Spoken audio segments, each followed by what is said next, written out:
Did Lenin actually expect World War I to end when he decreed that it should?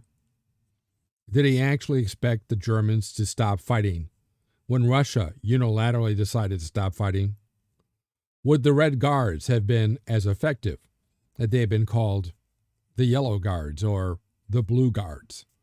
These and other questions will be answered right after this.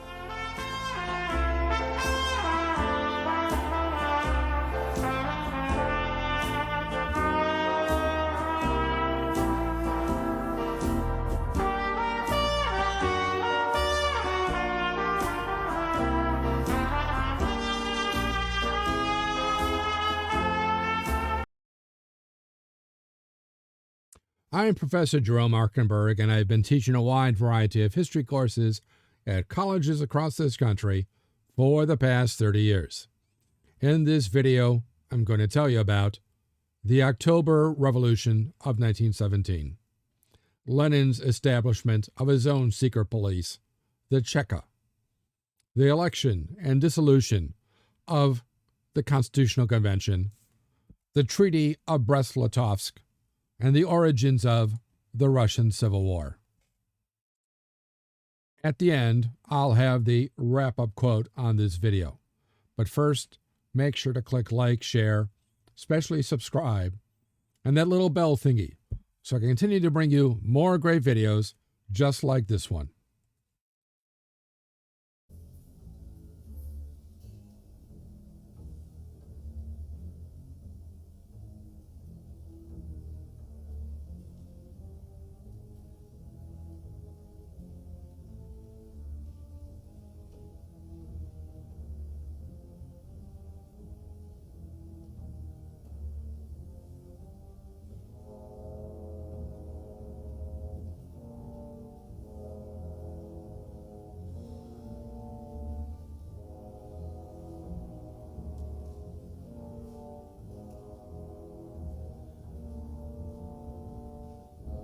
The time was ripe for Lenin. In October 1917, the Red Guards, the Petrograd garrison, and the Kronstadt sailors easily seized the Winter Palace and arrested the provisional government. Kerensky was later allowed to escape.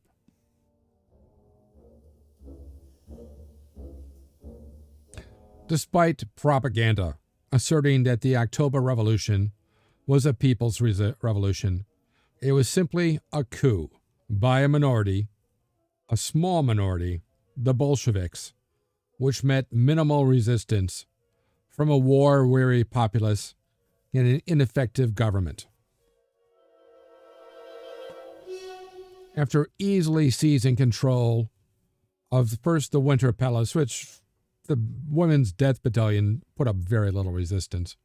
Despite the film and pictures you see, there was very little resistance. And very little resistance in the capital itself. The Bolsheviks, after street fighting, seized power in Moscow and other cities. But it still had to be shared with local Soviets, councils, that reported to the Petrograd Soviet, not to Lenin. Lenin at once established his own secret police, the successor to the Tsar's Okhrana. This was called by the acronym CHEKA, or Extraordinary Commission to Combat Counter-Revolution, CHEKA, and ordered it to arrest, torture, imprison, terrorize, and liquidate, or kill, all opponents without trial or appeal. He also decreed the immediate seizure of all land and its redistribution to the peasantry, and ordered all belligerents in the First World War to stop fighting, which evoked scorn and laughter in Germany, Austria, France, Britain, America, and the world. Like Lenin thinks he's dictator of the world.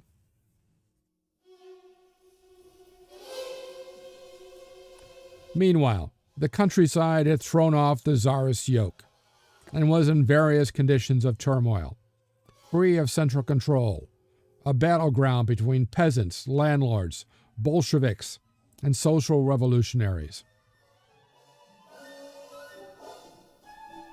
On November 25th, elections were held for a constitutional convention, but the Bolsheviks received only 9 of 36 million votes, and only a quarter of the delegates. In Russia's only truly free election to that time, the Bolsheviks, in absolute control of the government, could not get a bare majority of the votes.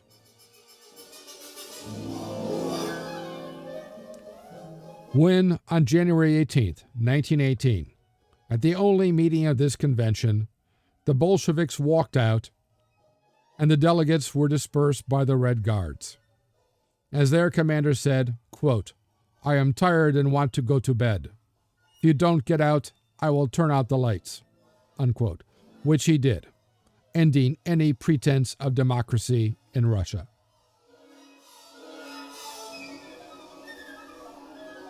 In February 1918, the Bolsheviks broke off all further negotiations with Germany, declaring the war over and the status quo ante.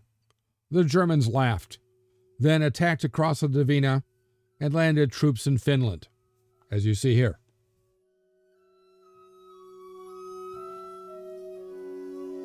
So in March 1918, the Bolsheviks were forced to conclude the Treaty of Brest-Litovsk, giving Latvia, Estonia, Lithuania, and Poland to Germany, recognizing Finland as independent, as well as Ukraine, and were forced to pay to Germany war reparations.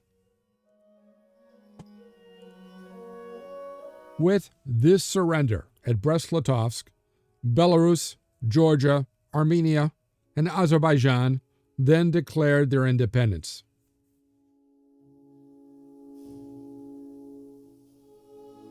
The onerous conditions of this treaty caused a storm of protest across the country, causing the non-Bolshevik parties, known as the Whites, to seize power in towns across the country, forcing Lenin to move the capital to Moscow. And here he is depicted moving to Moscow, which was a more central location.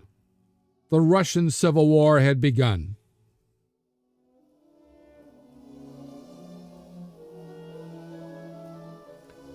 The wrap-up quote.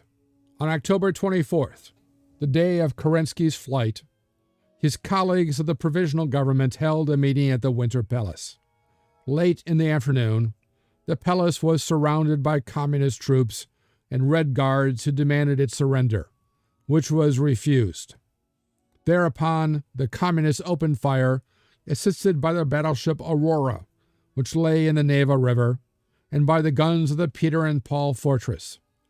The palace was defended by military cadets from the Army School, of whom there were several hundred, and by the Women's Crack Death Battalion. At 2:10 a.m., October 25th, the palace was surrendered. The ministers were captured and compelled to walk, under guard and subjected to many indignities, to the Peter and Paul Fortress 2 miles distant, where they were imprisoned.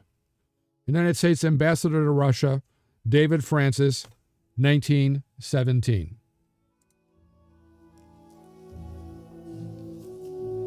Let me know what you think of this quote in the comments section below. Also, what you liked about this video and what other historical topics or subjects you'd like to see in future videos. Be sure to click like, share, especially subscribe, as it will help me bring you more great videos. And click on that little bell thingy, so you'll know when the next History Waits for No One video is posted. If you want to know more, there are recommended studies on this topic in the description below, along with other ways to connect with me. Thanks for watching, and I'll see you in the past.